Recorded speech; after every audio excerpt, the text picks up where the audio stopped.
Hello students, आज हम लोग एक्चुअल वेपर कंप्रेशन साइकिल के बारे में पढ़ेंगे। ठीक है, ये देखो आइडियल साइकिल तो आपने पढ़ ली है, ideal cycle vapour compression cycle पढ़ ली है। ठीक है, उसमें क्या होता था, एक इवेपरेटर रहता था जहां पर अपना क्यू एडिशन होता था, क्यू एडिशन होता था। ठीक है, कंप्रेसर में वर्क डन बाय कंप्रेसर होता था। ठीक है, और कंडेंसर से क्या होता था, क्यू रिजेक्शन होता था, क्यू रिजेक्शन होता था। आज अपन डिस्कस करेंगे actual vapour compression refrigeration system के बारे में, actual vapour compression refrigeration system के बारे में, उसमें वर्क कैसे करते हैं।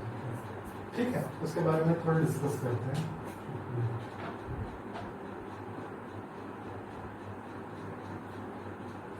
Actual vapour compression refrigeration system के बारे में अपन डिस्कस करते हैं। ठीक है, देखिए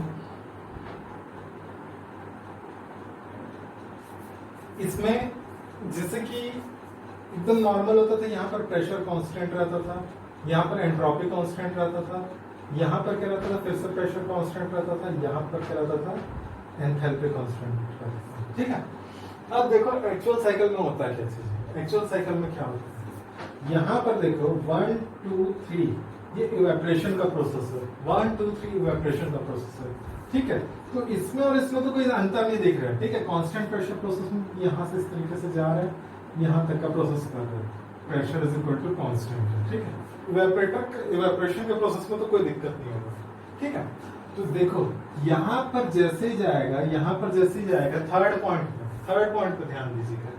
थर्ड पॉइंट पे क्या होगा हमारा, यहाँ पर कंप्रेशन में एंट्री होगा।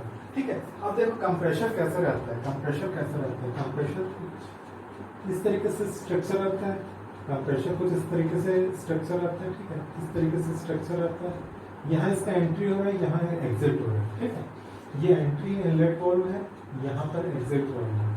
ठीक है, तो और यहाँ पर क्रैंक जो क्रैंक शाफ्ट मैकेनिज्म रहता है ना, क्रैंक वाला मैकेनिज्म वो यहाँ पर काम करता है। तो जैसे यहाँ इनलेट वाल्व में ओपन होगा, यहाँ पर इनलेट वाल्व में जैसे जाएगा अपना रेफ्रिजरेंट, वहां पर एक रेजिस्टेंस वहां पर क्रिएट होगा। यहाँ पर जैसे इनलेट वाल्व में जाएगा, यहाँ पर कंप्रेसर के इनलेट में जाएगा, वहां पर एक रेजिस्टेंस क्रिएट होगा। उसके कारण क्या होगा, प्रेशर ड्रॉप होगा, pressure drop due to resistance. ठीक है, रेजिस्टेंस किसका रहेगा, इनलेट वाल्व का रहेगा, जिसके कारण क्या होगा, 3 से 4 में क्या होगा, अपना प्रेशर ड्रॉप होगा। ठीक है, अब देखिए यहाँ 3 से 4 का प्रोसेस तो अपने को समझ आ गया कि यहाँ पर प्रेशर ड्रॉप हो रहा है। क्यों, क्योंकि यहाँ पर एंट्री कर रहे हैं। ठीक है, अब देखो रेफ्रिजरेंट जो रहता है वो बहुत चिल्ड रहता है, बहुत मतलब क्या बोलते हैं, बहुत लो टेम्परेचर पर रहता है। और कंप्रेसर जब खाली रहेगा शुरुआत में, वो क्या रहेगा, नॉर्मल एटमॉस्फेरिक कंडीशन में रहेगा। ठीक है, तो जैसे उसके अंदर एंट्री करेगा, इसके अंदर एंट्री करेगा रेफ्रिजरेंट, इसके अंदर रेफ्रिजरेंट एंट्री करेगा, तो वो क्या होगा, उसका टेम्परेचर इंक्रीज होने लग जाएगा। कांस्टेंट प्रेशर टेम्परेचर इंक्रीज होगा, यहाँ पर टेम्परेचर में इंक्रीज होना चालू हो जाएगा। तो ये हो जाएगा 4 से 5 तक का प्रोसेस। यहाँ पर रेफ्रिजरेंट एंटर किया और कंप्रेसर का टेम्परेचर क्या था, ज्यादा था पहले। ठीक है, तो वो उसके कारण क्या होगा, यहाँ पर टेम्परेचर राइज हुआ। ठीक है, अब क्या होगा, अपना पिस्टन रॉड मूव करना चालू होगा। ठीक है, वहां पर प्रोसेस क्या होता था, पिस्टन रॉड जो कंप्रेसर का प्रोसेस होता था, वर्क डन बाय कंप्रेसर होता था, वो आइसेंट्रोपिक प्रोसेस होता था। यहाँ पर क्या होता था, एंट्रोपी कांस्टेंट रहती थी, अपनी एंट्रोपी कांस्टेंट रहती थी। लेकिन एंट्रोपी कांस्टेंट है, ये कभी भी फिजिकली पॉसिबल नहीं है। क्यों, अगर आप देखोगे आइसेंट्रोपिक प्रोसेस को देखोगे, अगर एंट्रोपी कांस्टेंट है मतलब आइसेंट्रोपिक प्रोसेस है, तो आइसेंट्रोपिक प्रोसेस कब होता है, आइसेंट्रोपिक प्रोसेस किसको बोला जाता है, ये रिवर्सिबल एडियाबैटिक प्रोसेस होता है, रिवर्सिबल एडियाबैटिक प्रोसेस होता है। ठीक है, अब देखो एडियाबैटिक प्रोसेस मतलब नो हीट ट्रांसफर, चलो ठीक है, यहाँ पर नो हीट ट्रांसफर को मानते हैं। लेकिन जब यहाँ पर रेफ्रिजरेंट अंदर जाएगा तो पहले तो इसके वॉल से टकराएगा, रेफ्रिजरेंट इसके वॉल से टकराएगा, फिर पिस्टन का मूवमेंट होगा तो पिस्टन से टकराएगा, ठीक है, पिस्टन से टकराएगा, पिस्टन से टकराएगा तो उसके मॉलिक्यूल्स क्या है, जैसे कि ये मानता हूं मैं एक रेफ्रिजरेंट का मॉलिक्यूल है, ये पिस्टन है, इससे कोलाइड करेगा, इस तरीके से कोलाइड किया, कोलाइड करने से क्या होगा, उसमें जब भी कोई चीज कोलाइड करती है तो वहां पर क्या होता है, एनर्जी जनरेट होता है, इसके कारण थोड़ा बहुत तो एनर्जी जनरेट होगा। तो परफेक्ट रिवर्सिबल प्रोसेस तो कभी पॉसिबल नहीं होता। परफेक्ट रिवर्सिबल प्रोसेस कब पॉसिबल होगा, जब दुनिया में फ्रिक्शन जीरो हो जाएगा, जब फ्रिक्शन दुनिया में फ्रिक्शन जीरो हो जाएगा, तभी अपना क्या होगा, रिवर्सिबल प्रोसेस होगा।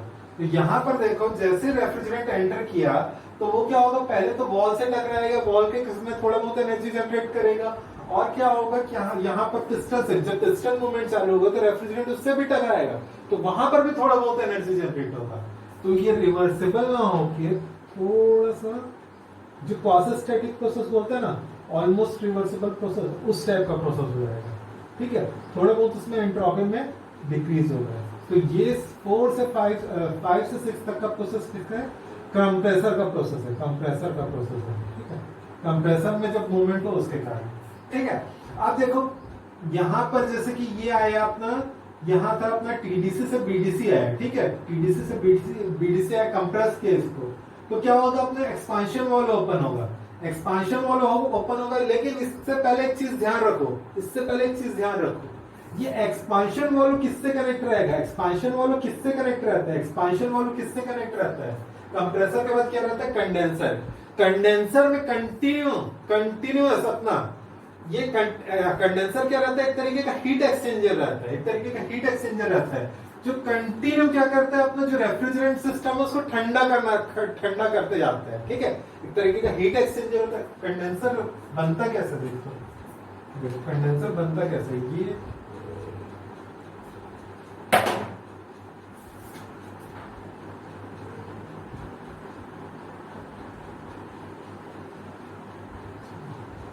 यहां से रेफ्रिजरेंट आपका जाएगा, रेफ्रिजरेंट जाएगा जिसको उसको क्या करना है, कंडेंस करना है, यहां से अपना कोई कोल्ड फ्लूइड आएगा, कोल्ड फ्लूइड आएगा, ठीक है, कोल्ड फ्लूइड आएगा, ये रेफ्रिजरेंट का टेम्परेचर अभी हाई है क्योंकि कंप्रेसर से होके आया है, ठीक है, यहाँ पर कोल्ड फ्लूइड आएगा, ठीक है, कोल्ड फ्लूइड और ये रेफ्रिजरेंट का कांटेक्ट होगा, ये रेफ्रिजरेंट अपना क्या करेगा, अपना हीट किसको ट्रांसफर करेगा, ये जो अपना कोल्ड लिक्विड आ रहा है उसको, ठीक है, तो कोल्ड लिक्विड क्या होता है, गर्म होगा, और यहां से क्या निकलता है, हॉट लिक्विड आएगा, ठीक है।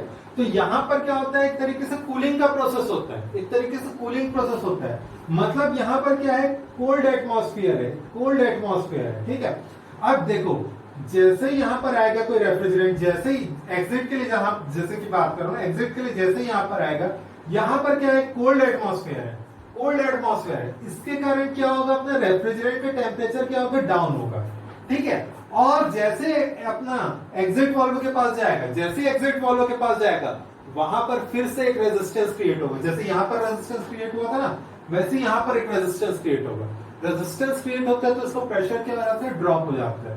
तो ये आगे अपना 7 से 8 प्रेशर प्रोसेस, जहां पर क्या होगा, अपना प्रेशर का ड्रॉप होगा, ठीक है, यहां पर क्या हो गया, अपना प्रेशर ड्रॉप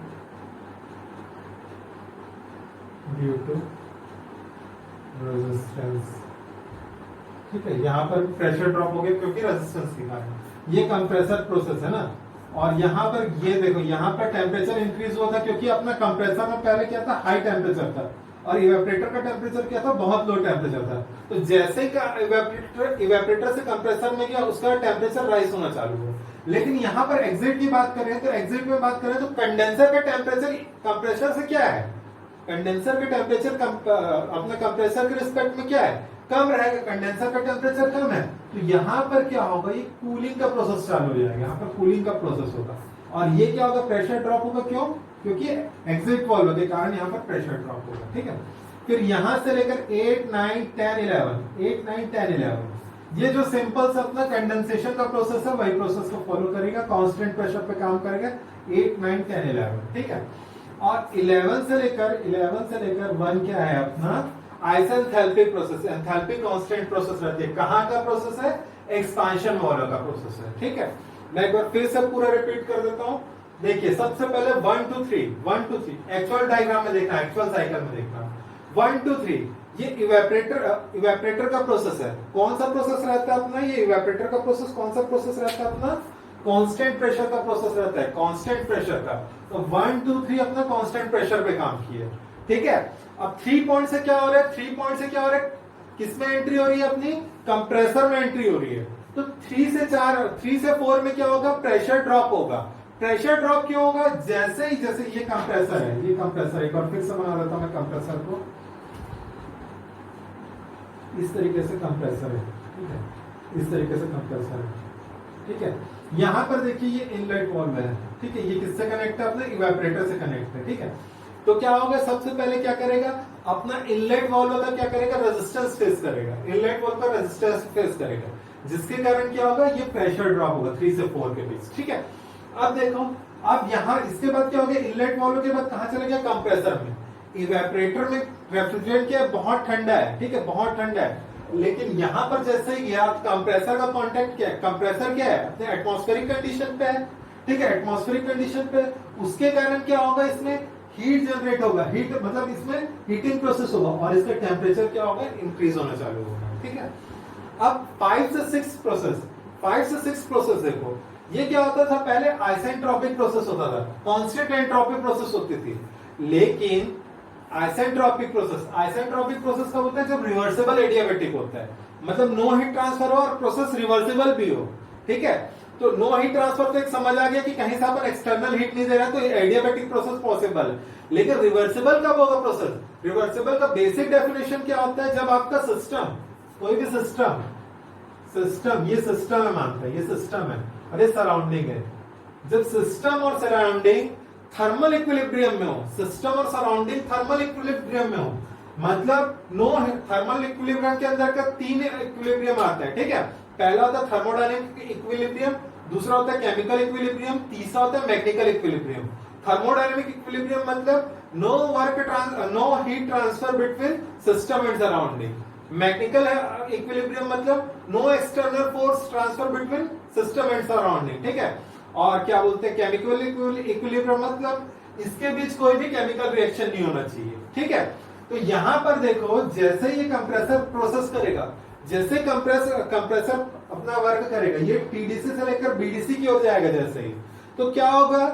यहां पर जो रेफ्रिजरेंट के मॉलिक्यूल है, पहले तो ये वॉल है जो सिलेंडर के वॉल है, उनसे कोलाइड होंगे, तो वहां पर थोड़ा बहुत हीट जनरेट करेंगे, और जैसे ही हम पिस्टन से टकराएगा तो थोड़ा बहुत हीट जनरेट होगा। तो रिवर्सिबल प्रोसेस तो होना पॉसिबल ही नहीं है। आप लोग पहले भी पढ़े होंगे, दुनिया में कोई प्रोसेस रिवर्सिबल नहीं है। उसके अलावा अपन एक टर्म यूज करते हैं जिसको बोलते हैं क्वासिस्टेटिक प्रोसेस, जिसमें बोला जाता है कि ऑलमोस्ट रिवर्सिबल प्रोसेस को क्या बोला जाता है? क्वासिस्टेटिक प्रोसेस, ठीक है। तो ये रिवर्सिबल तो कभी हो ही नहीं सकता।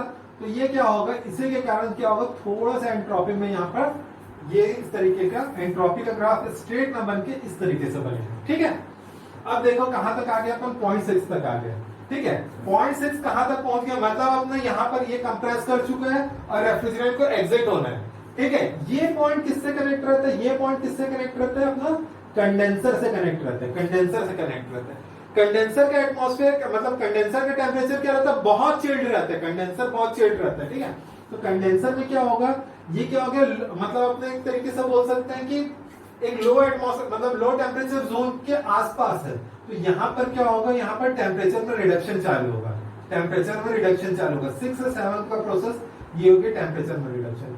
फिर कहां पर पहुंचेगा? ये क्या है? अपना एग्जिट वाल्व है। यहाँ पर क्या है? एग्जिट वाल्व है। एग्जिट वाल्व के कारण क्या होगा? प्रेशर ड्रॉप होगा, क्योंकि वहां पर फिर से रेजिस्टेंस क्रिएट हो रहा है, जैसे यहां पर हो रहा था वैसे यहां पर भी हो रहा है, एक रेजिस्टेंस क्रिएट हो रहा है, जिसके कारण क्या होगा? यहाँ पर प्रेशर में ड्रॉप होगा, ठीक है। अब 8 पॉइंट पर पहुंच गए। 8 से क्या होता है? कंडेंसर का प्रोसेस चालू हो जाता है। 8 9 10 11 ये क्या है? सुपर हीटेड रीजन में कंडेंस हो रहा है, और यहाँ पर क्या है? अपना वेट रीजन में कंडेंस हो रहा है, ये लिक्विड रीजन में कंडेंस हो रहा है। तो 8 9 10 11 कंडेंसर का प्रोसेस है, ठीक है। और 11 से लेकर 1 तक का प्रोसेस क्या है? अपना एक्सपांशन वाल्व का प्रोसेस, ठीक है। मेरे ख्याल से समझ आ गया होगा थोड़ा बहुत, है ना। ये लिखने के लिए आता है आप लोगों के 7 नंबर में, तो उसको 1 मतलब एक पॉइंट को रिप्रेजेंट करना, 1 से 2 मतलब ये तीनों रिप्रेजेंट कर दिया ना। 1 2 3 प्रोसेस इवेपोरेटर का प्रोसेस है, तो 1 to 2 किसमें है? वेट रीजन में, उसको रिप्रेजेंट करना। 2 से 3 किसमें है? सुपर हीटेड रीजन पे। वैसे इसको कंप्रेसर को हर पॉइंट को, एक एक पॉइंट को मतलब अलग अलग करके आप लोग इसको एक्सप्लेन करोगे, ठीक है। अब अपन आते हैं कंपाउंड वेपर कंप्रेशन साइकिल पे। अब आता है अपन कंपाउंड वेपर कंप्रेशन साइकिल, ठीक है, देखते हैं।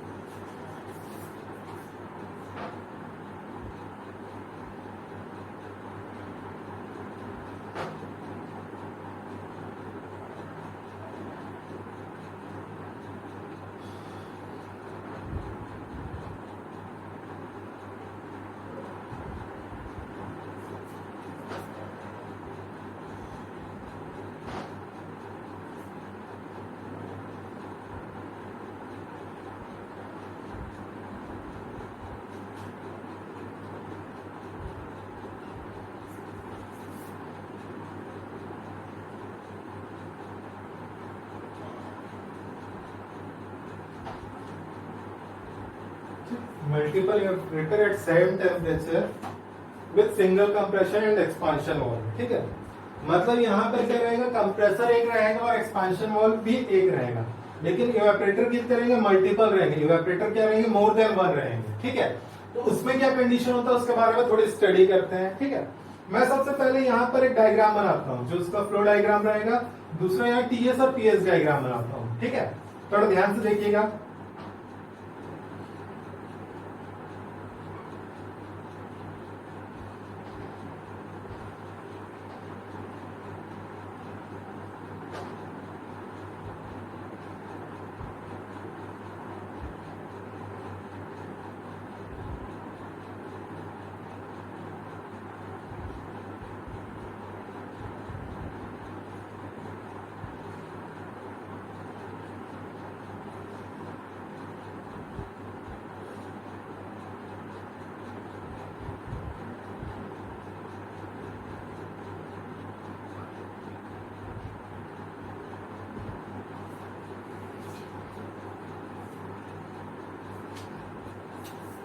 ये क्या हो गया अपना कंडेंसर हो गया, कंडेंसर हो गया। ये क्या हो गया अपना कंप्रेसर हो गया, ठीक है।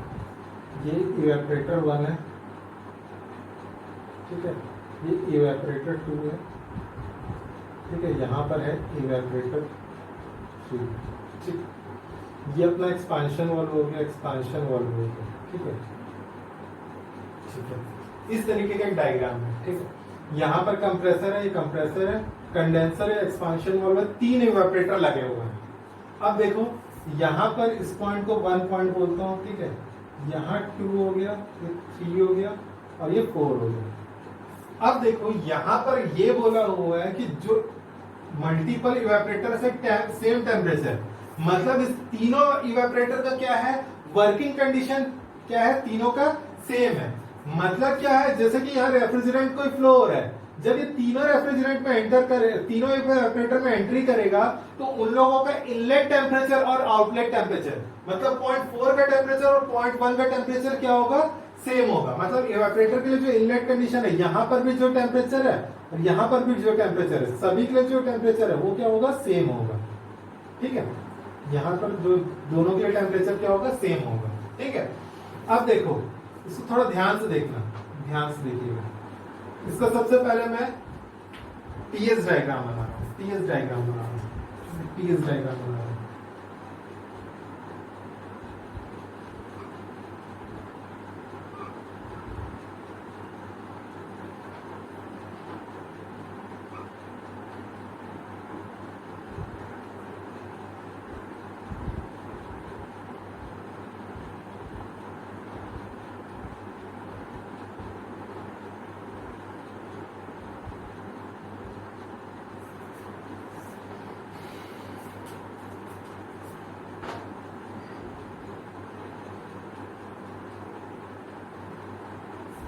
ये टीएस डायग्राम है, ठीक है।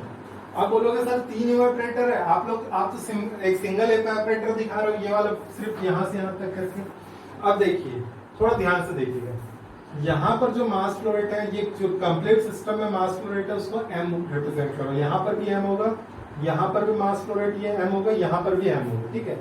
लेकिन यहाँ से जो मास एंटर करेगा उसको मानता हूं मैं m1, क्लोज सिस्टम में तो m.1, यहाँ पर होगा m.2, यहाँ पर होगा m.3, ठीक है।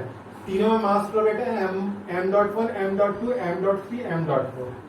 देखो जैसे कि मैं यहाँ पर इस इवेपोरेटर के लिए बोलूंगा, इस इवेपोरेटर के लिए बोलूंगा, तो इसका इनलेट टेम्परेचर और एग्जिट टेम्परेचर ये क्या है, सेम है। तो यहाँ पर एक पहले इवेपोरेटर के लिए ये हो गया m1, ठीक है, ये हो गया, ठीक है। यहाँ से m1 मास जा रहा है।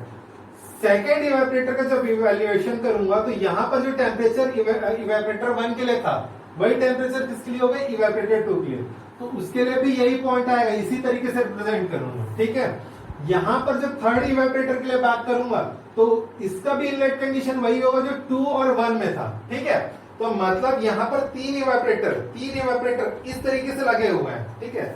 ये इस तरीके से 3 इवेपोरेटर लगे हुए हैं, ठीक है। ये इवेपोरेटर 1 है, ये 2 है और 3 है। लेकिन ये तीनों क्या है, सेम इनलेट कंडीशन और सेम एग्जिट कंडीशन में इस तरीके से पुट है, ठीक है। तो इधर से देखने पर अगर देखोगे तो अगर ग्राफ में रिप्रेजेंट करेंगे तो क्या होगा, तीनों का कंडीशन क्या होगा, एक दूसरे से ओवरलैप करेगा।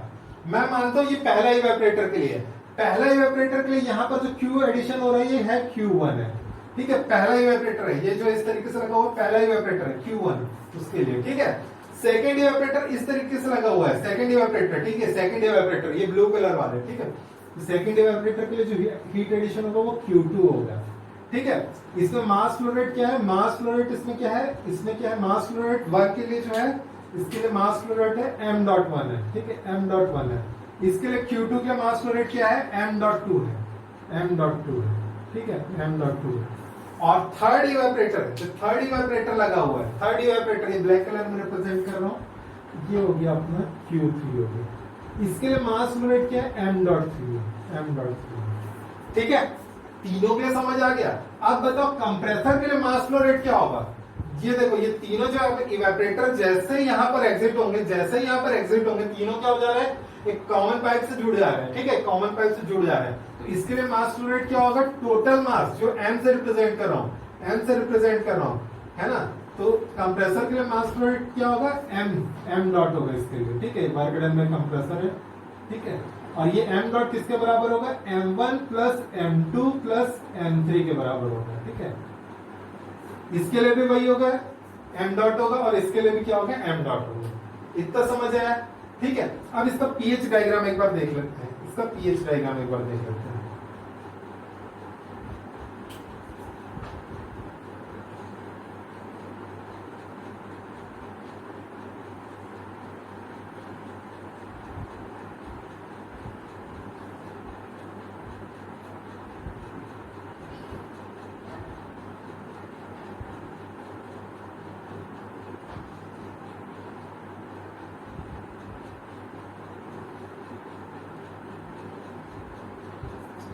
यहां पर भी क्या होगा, 4 और 1 पॉइंट पे तीनों इवेपोरेटर क्या होंगे, एक दूसरे से ओवरलैप होंगे, इस तरीके से तीनों इवेपोरेटर लगे होंगे, ठीक है। यहां पर भी एक Q1 होगा,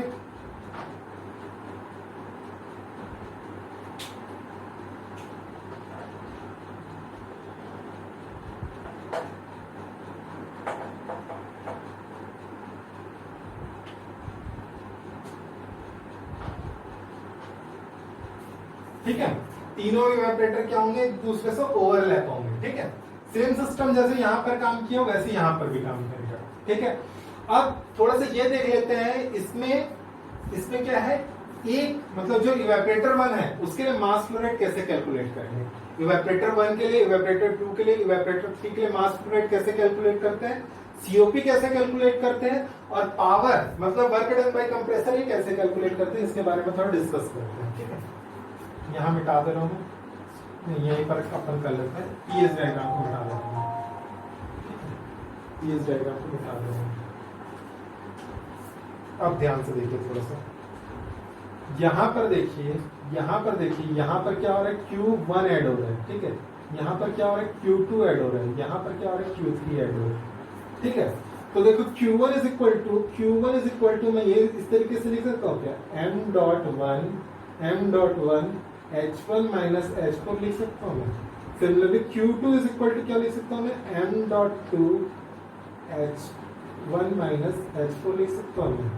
Q3 इज इक्वल टू क्या लिख सकता हूँ मैं, m.3 h1 माइनस h4 लिख सकता हूँ मैं।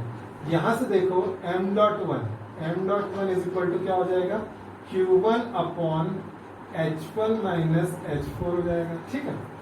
यहाँ पर m.2 इज इक्वल टू क्या हो जाएगा, Q2 upon H1 minus H4 हो जाएगा। ये क्या हो जाएगा अपना, m.3 इज इक्वल टू क्या हो जाएगा, Q3 upon H1 minus H4 हो जाएगा, ठीक है। इस तरीके से अपन मास फ्लो रेट कैलकुलेट कर लेंगे, ठीक है। तो मतलब जैसे कि आप लोग पहले क्या करते थे, सभी पॉइंट का एंथैल्पी निकालते थे। वैसे 1 2 3 4 का एंथैल्पी निकाल लोगे आप लोग, ठीक है। 1 2 3 4 का एंथैल्पी निकाल लोगे आप लोगों को। Q1 Q2 Q3 दिए रहेगा, तो वहां से इजीली मास फ्लो रेट निकाल लोगे। जैसे कि ये Q1 दे दिया आप लोगों को 20 टन रेफ्रिजरेंट, ठीक है, 20 टन रेफ्रिजरेंट फ्लो हो रहा है, तो 20 इंटू 3.5 उसको किलो जूल पर सेकेंड में कन्वर्ट कर लेना। H1 और H4 जैसे पहले निकालते थे वैसे निकाल लोगे, तो वहां से क्या हो जाएगा आप लोगों को, मास flow rate of 0.1। Similarly Q2 आपको दिया रहेगा जैसे 12 टन रेफ्रिजरेंट फ्लो हो रहा है, यहाँ पर Q3 आप लोगों को दिया होगा जैसे कि 15 टन रेफ्रिजरेंट फ्लो हो रहा है, तो वहां से क्या निकाल लोगे आप लोग, मास फ्लो रेट निकालेंगे, ठीक है। अब सेकंड क्या है, वर्क डन बाय कंप्रेसर, है ना, वर्क डन बाय कंप्रेसर। ये देखो ये क्या होता है अपना मास फ्लो रेट ऑफ यहाँ पर कितना मास फ्लो रेट हो रहा है, m डॉट इंटू क्या हो जाएगा, H2 माइनस H1 हो जाएगा। ये किसके बीच काम कर रहे हैं, 2 और 1 के बीच काम कर रहे हैं, ठीक है। इसको इस तरीके से लिख सकता हूं मैं, m.1 plus m.2 plus m.3 into H2 minus H1, ठीक है। ये कहां से आ जाएगा, मास फ्लो रेट यहां से आ जाएंगे। और 2 और 1 की मैं पहले बताया हूं आप लोगों को, जैसे कि वेपर कंप्रेशन जब भी साइकिल आप लोग सॉल्व किए होंगे, सबसे पहले क्या करते हैं, चारों पॉइंट की एंथैल्पी निकालते थे, है ना। बहुत क्वेश्चन किए इसके ऐसे टाइप्स ऑफ, ठीक है। तो चारों पॉइंट की एंथैल्पी निकाल लोगे, ठीक है। फिर मास फ्लो रेट ऑफ 1 2 3 इस तरीके से आप लोग ये निकाल लो। फिर आप इसके बाद क्या करना है, सीओपी निकालना है, सीओपी कोएफिशिएंट ऑफ परफॉर्मेंस। ये क्या होता है, क्यू एडिशन अपॉन क्या होता है अपना, ये क्या होता है, वर्क डन बाय कंप्रेसर होता है, ठीक है। तो यहां पर देखो Q addition is equal to क्या है अपना, ये है m.1 H1 minus H4 plus m.2 H1 minus H4, ठीक है। और यहां पर क्या है, plus m.3 H1 minus H4, ठीक है। ये है अपना प्लस, ठीक है।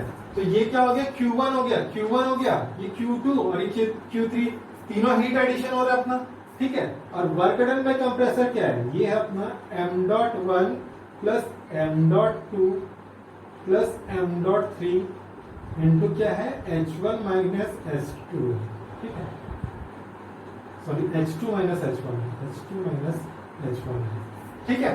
अब देखो इधर थोड़ा रफ कर लो, इधर मिटा रहा हूं।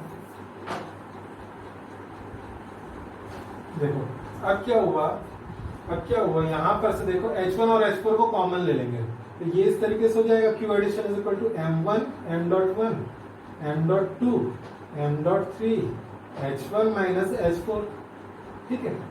डिवाइड बाय क्या हो जाएगा, ये क्या हो जाएगा, m.1 m.2 प्लस m.3। यहाँ पर क्या हो जा रहा है अपना, यहाँ पर क्या हो जा रहा है, H2 माइनस H1, ठीक है। सीओपी कैलकुलेट कर, सीओपी इज इक्वल टू क्या हो जाएगा, दोनों कैंसिल हो जाएंगे अपने, ये वाला टर्म और ये वाला टर्म कैंसिल हो गया, तो क्या हो गया, H1 minus H4 upon H2 minus क्या हो गया, H1 क्या हो जाएगा, इसका सीओपी हो जाएगा, ठीक है। इस तरीके से अपन सीओपी कैलकुलेट करेंगे, ठीक है। तो एक न्यूमेरिकल करते हैं, ठीक।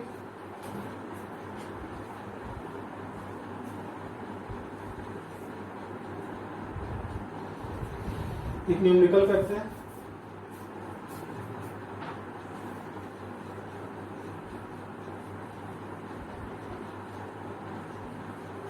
इसी के बेसिस पे वो न्यूमेरिकल।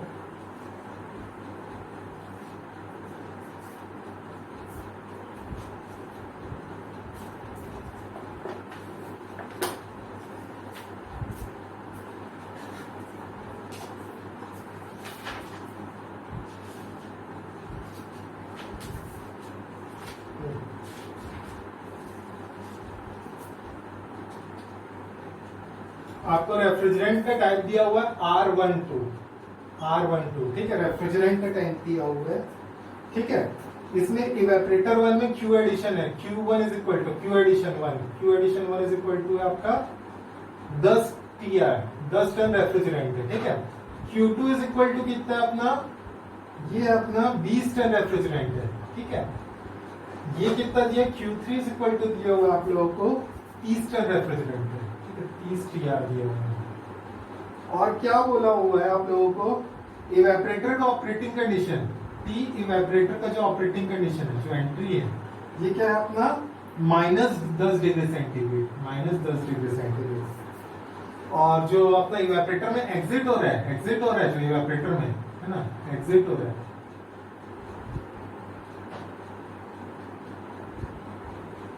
ये क्या हो रहा है, ड्राई एंड सैचुरेटेड कंडीशन में हो रहा है, ड्राई एंड सैचुरेटेड कंडीशन में हो रहा है, ठीक है, ड्राई एंड सैचुरेटेड कंडीशन में हो रहा है। कंडेंसर जो है, टी कंडेंसर है, कंडेंसर का जो टेम्परेचर है, वो दिया हुआ आप लोगों को 40 डिग्री सेंटीग्रेड दिया हुआ है, 40 डिग्री सेंटीग्रेड दिया हुआ है, ठीक है।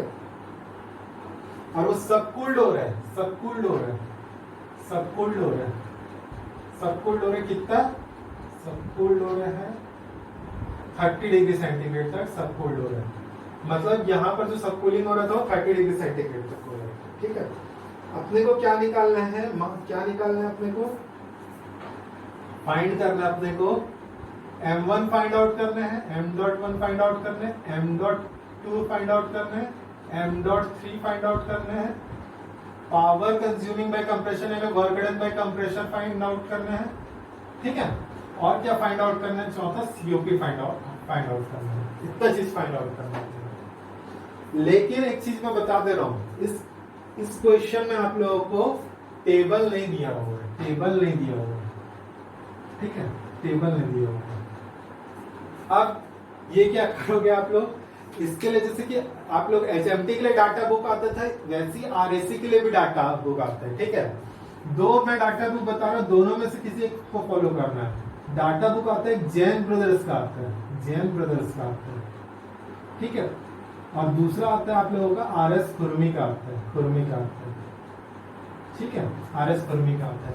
ये दोनों डाटा बुक में क्या रहता है आप लोगों के, जैसे कि कोई भी एक रेफ्रिजरेंट है, जैसे R12 रेफ्रिजरेंट हो गया, उसकी हर टेम्परेचर में जैसे R12 रेफ्रिजरेंट है, ठीक है, तो उसका -60 में प्रॉपर्टी देगा, -50 में प्रॉपर्टी देगा। कौन कौन सी प्रॉपर्टी देगी, HF देगा, HG दिया रहेगा, SF देगा, SG दिया रहेगा, VF देगा और VG दिया रहेगा।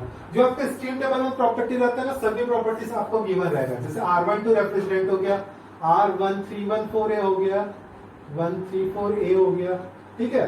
जो R22 हो गया, जो इंपॉर्टेंट रेफ्रिजरेंट है, जिसके प्रॉब्लम आप लोगों के आते हैं, क्वेश्चन आपके जैसे यूनिवर्सिटी एग्जाम या किसी और एग्जाम में आते हैं, उन सभी प्रॉपर्टी टेबल की ये सभी प्रॉपर्टीज गिवन रहते हैं, जैसे स्ट्रीम टेबल रहता है।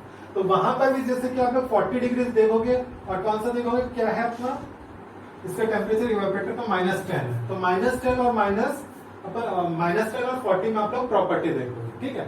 मैं एक जो ये वाली टेबल तो नहीं है मेरे पास, जो अभी करंट सिचुएशन में है, तो उसको मैं आपके डिस्क्रिप्शन बॉक्स में अपलोड कर दूंगा, ठीक है। उससे देख लेना कि प्रॉपर्टी कैसे देखना है। जो अपना रेफ्रिजरेंट की प्रॉपर्टी वाला टेबल है ना, उसको मैं अपलोड कर लूंगा आपके इसमें डिस्क्रिप्शन बॉक्स में, ये यूट्यूब का डिस्क्रिप्शन बॉक्स होता है ना, उसमें अपलोड कर लूंगा, ठीक है।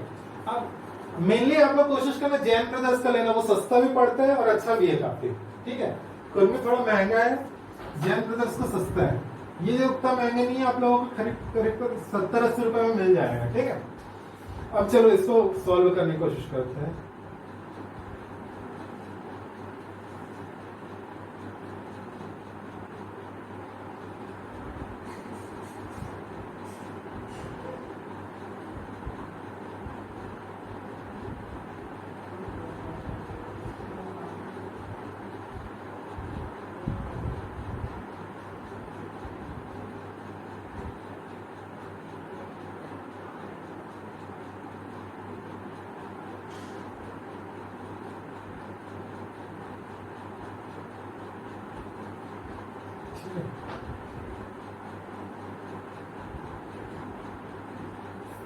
ठीक है, अब देखो ये टेम्परेचर कितना दिया हुआ आप लोगों को, ये टेम्परेचर कितना दिया हुआ -10 दिया हुआ, ठीक है, और ऊपर का टेम्परेचर कितना दिया 40 डिग्री सेंटीग्रेड दिया हुआ, ठीक है।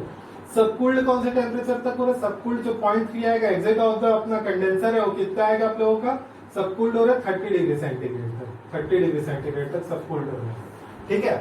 तो देखो ये प्रॉपर्टी जिससे कि आप लोग पहले भी निकाल चुके हो, उसको उतना बताने की भी जरूरत नहीं है। जैसे टेबल रहेगा आप लोगों का, ये 40 डिग्री सेंटीग्रेड का प्रॉपर्टी है, ये -10 डिग्री सेंटीग्रेड का प्रॉपर्टी है।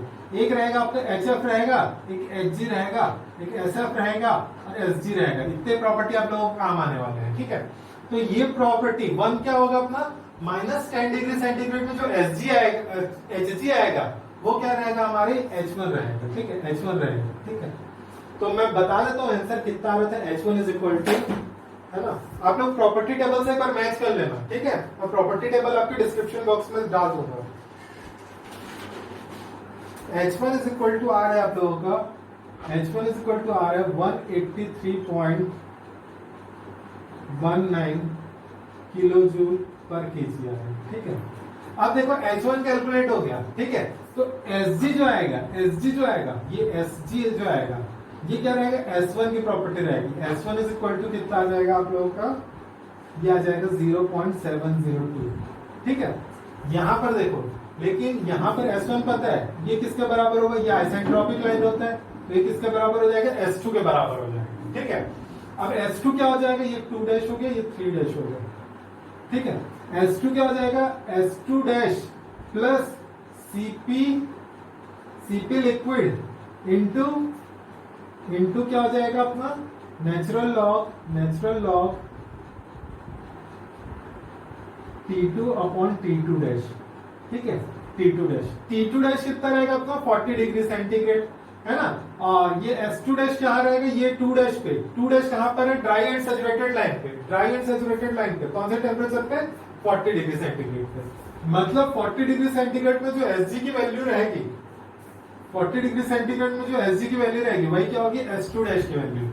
S2 की वैल्यू अपने को पता है 0.702 है, ठीक है। S2 डैश निकल गया, है ना, ये T2 डैश निकल गया, यहां से क्या पता चल जाएगा, T2 पता चल जाएगा, ठीक है, T2 पता चल जाएगा, ठीक है। अब T2 पता चल गया तो ये H2 इज इक्वल टू क्या हो जाएगा, H2 dash plus CPV into क्या हो जाएगा अपना T2 माइनस T2 डैश, ठीक है, T2 minus T2 dash. T2 अपने को यहां से पता चल गया, T2 डैश क्या है 40 डिग्री सेंटीग्रेड है, और H2 डैश क्या होगा, ड्राई एंड सैचुरेटेड लाइन पे 40 डिग्री सेंटीग्रेड पे। मतलब जो Hg की प्रॉपर्टी रहेगी 40 डिग्री सेंटीग्रेड पे, वो क्या रहेगी, अपना क्या रहेगी, H2 डैश रहेगा, ठीक है। तो यहां से क्या पता चल जाएगा अपने को, H2 पता चल जाएगा, ठीक है। सिमिलरली यहाँ पर अपने को ये निकालना है, क्या निकालना है, H3 निकालना है। H2 कितना है मैं बता देता हूँ आप लोगों को। H2 आ रहा है आप लोगों का 208.4 आ रहा है, ठीक है, 208.4 किलो जूल पर केजी आ रहा है, ठीक है। अब देखो यहाँ S2 निकल गया अपना, S2 निकल गया, H3 निकाले, H3 कौन से रीजन में, सबकूल्ड रीजन पे है, ठीक है। तो ये हो जाएगा H3 dash minus CPL into T3 dash minus T3 होगा, ठीक है। T3 डैश क्या होगा अपना 40 डिग्री सेंटीग्रेड होगा, ठीक है, केल्विन में कन्वर्ट कर लेना। T3 कितना दिया हुआ आप लोगों को, 30 दिया हुआ, मतलब इसका डिफरेंस कितना आ जाएगा, 10 डिग्री सेंटीग्रेड आ जाएगा, ठीक है। S3 डैश क्या होगा, जो 40 डिग्री सेंटीग्रेड में जो आपकी HF की वैल्यू है वही क्या हो जाएगा, S3 डैश हो जाएगा। तो यहाँ से S3 निकाल लोगे, S3 निकालोगे, ये कितना आएगा आप लोगों का 64.59 आएगा, ठीक है, किलो जूल पर केजी आएगा, ठीक है, किलो जूल पर केजी आएगा। यही किसके बराबर हो जाएगा, H4 के बराबर हो जाएगा, ठीक है। तो H1 H2 H3 H4, ठीक है। मैं बता, मतलब अगर आपको प्रॉपर्टी टेबल दिया रहेगा तो आप लोग खुद निकाल सकते हो, बहुत प्रैक्टिस कर चुके हैं इस तरीके की प्रॉब्लम की, ठीक है। H1 H2 H3 H4 तो आप लोग आराम से निकाल लोगे, ठीक है। अब देखो सबसे पहले क्या बोले, मास फ्लो रेट कैलकुलेट करने के लिए, ठीक है। तो यहां से क्या होगा, इवेपोरेटर 1 से Q1 ऐड होगा, इवेपोरेटर 2 से Q2 ऐड होगा, और इवेपोरेटर 3 से क्या होगा, Q3 ऐड होगा, ठीक है। तो Q1 इज इक्वल टू कितना दिया हुआ आप लोगों को, 10 टन रेफ्रिजरेंट दिया हुआ, तो 10 इंटू 3.5 3.5 यानी 35 क्या हो जाएगा किलो जूल पर सेकेंड होगा, किलो जूल पर सेकेंड। ये क्या होगा मास flow rate of refrigerant 1 into H1 minus H4।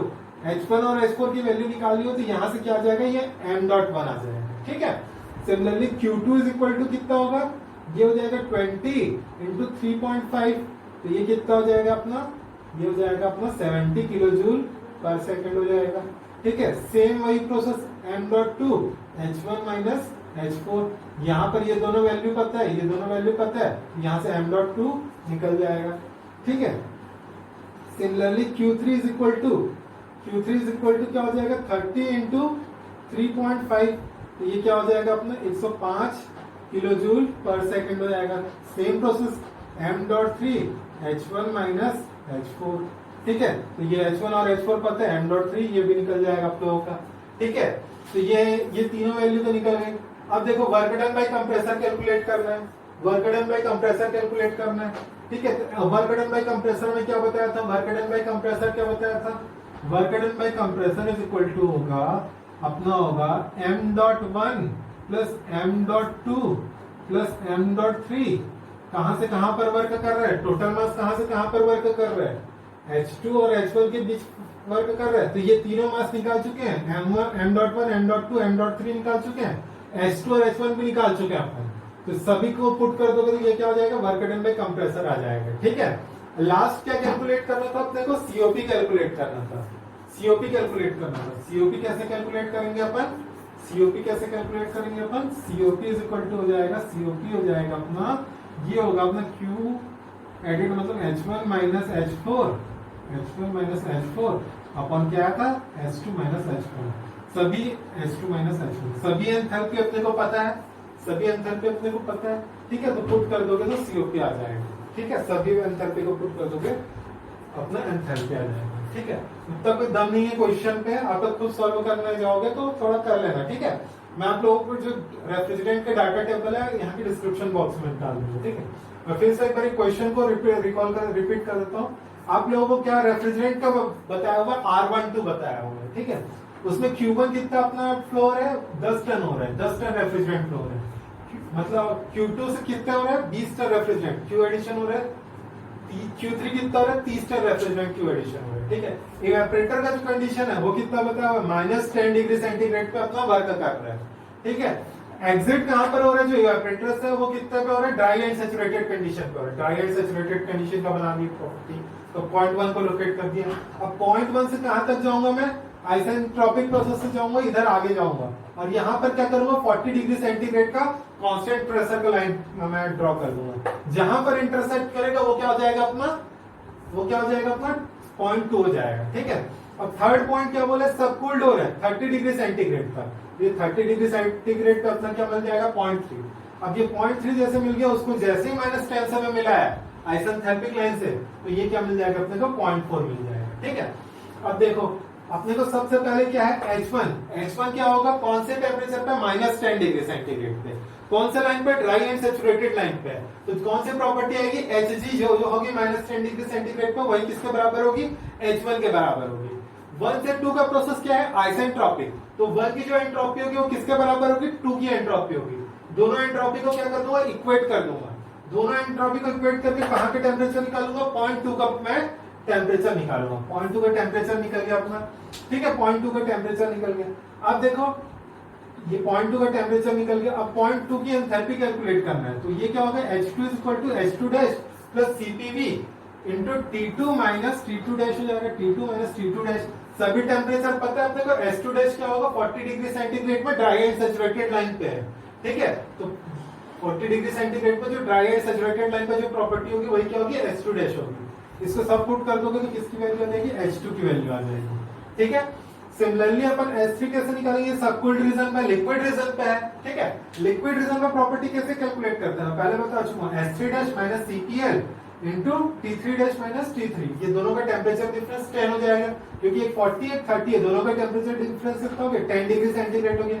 H3 dash क्या होगा ये जो है सैचुरेटेड लिक्विड लाइन पे क्या होगा 40 डिग्री सेंटीग्रेड पे प्रॉपर्टी होगी, ठीक है। पुट कर देना इसको, यहाँ से H3 निकल जाएगा।